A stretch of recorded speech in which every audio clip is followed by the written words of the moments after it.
Global ITI के YouTube channel में आप सभी का एक बार फिर से स्वागत है। साउंड क्वालिटी उतनी बेटर नहीं होगी क्योंकि विदाउट माइक मैं इस वीडियो को प्रिपेयर कर रहा हूँ। चलिए शुरू करते हैं इस वीडियो को। इससे पहले मैं आपको बता दूं कि इस वीडियो में आपको क्या करवाने वाला हूँ। तो इससे पहले जो हमने आपको एक चैप्टर पढ़ाया था यूपीएस, ठीक है, उसका थ्योरी हमने पढ़ाया था electronics mechanic ITI second year का। तो उसके जो ऑब्जेक्टिव क्वेश्चंस हैं वो हम आपको करवाने वाले हैं, प्लस कुछ पीडीएफ नोट्स वगैरह हैं, जैसे इस तरह से हैंड रिटन नोट्स है ये अगर आप डाउनलोड करना चाहें तो हमारे वेबसाइट globaliti.org पर इलेक्ट्रॉनिक्स मैकेनिक कोर्स का अलग से हमने डिजाइन कर रखा है कोर्स, उसके अंदर आप जाएंगे तो ये चीज़ें आपको मिल जाएंगी, प्लस क्वेश्चंस भी हैं लिखे हुए, तो इसे आप डाउनलोड कर सकते हैं। प्लस और भी चैप्टर्स के हम ट्राई कर रहे हैं, आने वाले दिनों में देंगे, प्लस एक दो चैप्टर सेल फोन वगैरह का भी पीडीएफ आपको वहाँ पर मिल जाएगा। तो चलिए शुरू करते हैं क्वेश्चंस को डायरेक्टली। और क्वेश्चन आपके सामने है। यूपीएस में बैटरी से, आप सभी को पता है कि बैटरी से डीसी मिलता है। तो कह रहा है यूपीएस में बैटरी से प्राप्त होने वाले डीसी को एसी में परिवर्तित करने के लिए किस डिवाइस यानी किस उपकरण का प्रयोग किया जाता है। तो अगर आपने ये इलेक्ट्रॉनिक्स मैकेनिक का थ्योरी देखा होगा तो आपको ये क्वेश्चन का आंसर पता होगा, ठीक है। यहाँ पर मैं आपको बता देता हूँ कि जो एसी को डीसी में बदलता है वो रेक्टिफायर होता है, लेकिन जो डीसी को एसी में बदलता है वो होता है आपका इन्वर्टर, ठीक है। इसका आंसर बी सही होगा। और आपने देखा होगा कि यूपीएस का जो ब्लॉक डायग्राम है, जिसमें आप देखेंगे तो शुरुआत में रेक्टिफायर लगा होता है, बीच में बैटरी, इन्वर्टर और स्टैटिक स्विच, इस तरह से होते हैं। तो ये जो इन्वर्टर होता है इसी का काम होता है लाइट कट जाने पर यानी लाइट चले जाने पर बैटरी से डीसी को एसी में परिवर्तित करके आगे जो हमारा लोड है उसको सप्लाई देते रहना, ठीक है। नेक्स्ट देखते हैं यूपीएस की जो लोड रेटिंग होती है वो किस में होती है। तो जनरली आपने देखा होगा जो लोड होते हैं वो वाट में होते हैं, जैसे 100 वाट का लोड है, 200 वाट का लोड है। लेकिन यूपीएस के केस में ऐसा नहीं होता, यूपीएस में वीए में होता है। कितने वीए का यूपीएस है, मतलब कितना लोड वो ले सकता है, वोल्ट एम्पियर। वीए मतलब वोल्ट एम्पियर। तो यहाँ पर आपका आंसर ए सही होगा, वोल्ट एम्पियर, ठीक है।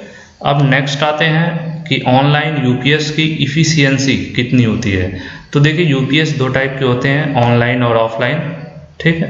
तो जो यहाँ पर पूछ रहा है वो ऑफलाइन यूपीएस जो है, ऑनलाइन यूपीएस जो है उसकी इफिशियंसी पूछ रहा है। तो जो इसकी दक्षता यानी इफिशियंसी जो होती है वो 60% होती है, ठीक है। उसके बाद नेक्स्ट क्वेश्चन देखते हैं।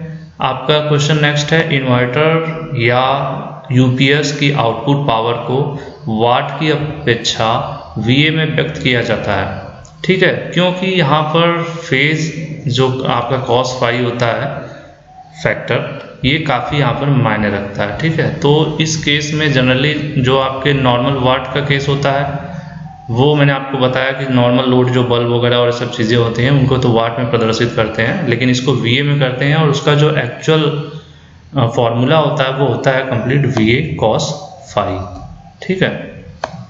वोल्ट एम्पियर में हम इस लोड को प्रदर्शित करते हैं और इसका जो एक्चुअल फॉर्मूला होता है वो होता है वीए cos फाई। तो यहाँ पर आपका आंसर बी सही हो जाएगा, ठीक है। अब नेक्स्ट चलते हैं। यूपीएस में एसी फेल होने की सूचना कैसे मिलती है। इट मीन्स कि अगर यूपीएस चल रहा है और लाइट चली जाती है, मेन सप्लाई बंद हो जाता है, तो हमें कैसे पता चलता है।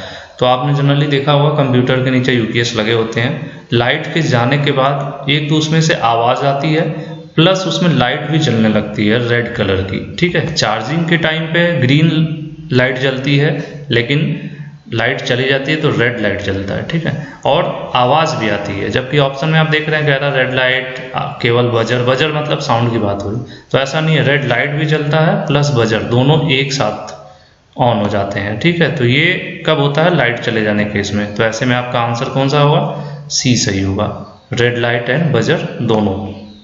नेक्स्ट है, यूपीएस में निम्न में से कौन सी बैटरी अधिक यूज की जाती है। तो यूपीएस में आपने देखा होगा लेड एसिड बैटरी यूज की जाती है, ठीक है, जो कि मेंटेनेंस फ्री होती है।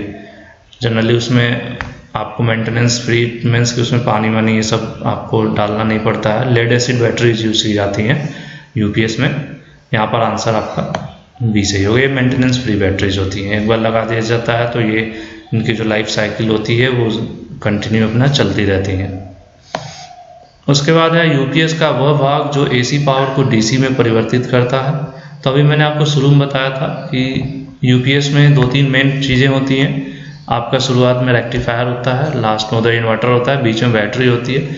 तो जो इन्वर्टर है वो तो डीसी को एसी में बदलता है, लेकिन एसी पावर को डीसी में बदलना यहाँ पर पूछ रहा है कौन बदलेगा, ऐसी ज़रूरत क्यों पड़ती है, जिससे कि जो यूपीएस में बैटरी लगी उसको चार्ज किया जा सके, क्योंकि बैटरी डीसी होती है तो वो डीसी से चार्ज होगी तो एसी पावर को हम डीसी में बदलेंगे तभी तो ऐसा करने के लिए रेक्टिफायर इस्तेमाल किया जाता है।